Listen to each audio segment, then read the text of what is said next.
করে সেগুলোকে আবার তারা দলীয়করণ করতে চায়। তো সেই যদি আমরা হাসিনার স্ট্রাকচারে যদি ফিরে যাই, তাহলে তো আমাদের এই এত মানুষের রক্ত, আমাদের এত ভাই বোনের রক্ত পুরোটাই বৃথা যাবে।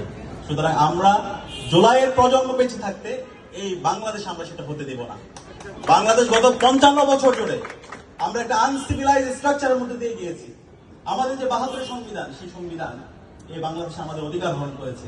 এবং আজকে আমাদের অবাক লাগে, আজকে বিএনপির যারা মন্ত্রীরা আছে, মির্জা ফখরুল থেকে শুরু করে, সালাউদ্দিন থেকে শুরু করে, এবং বড় গলায় যিনি কথা বলছেন পার্থ সাহেব, আমরা তাদের যখন আগের বক্তব্যগুলো দেখি এবং বর্তমান বক্তব্য যখন মিলাই, আমরা তাদের প্রতারণা রাজনীতি দেখতে পাই, আমরা তাদের দ্বিচারিতা রাজনীতি দেখতে পাই। তাদের আমি অনুরোধ করবো, আপনারা একটু আগের যে বক্তব্যগুলো দিয়েছি সেগুলো একটু শুনবেন।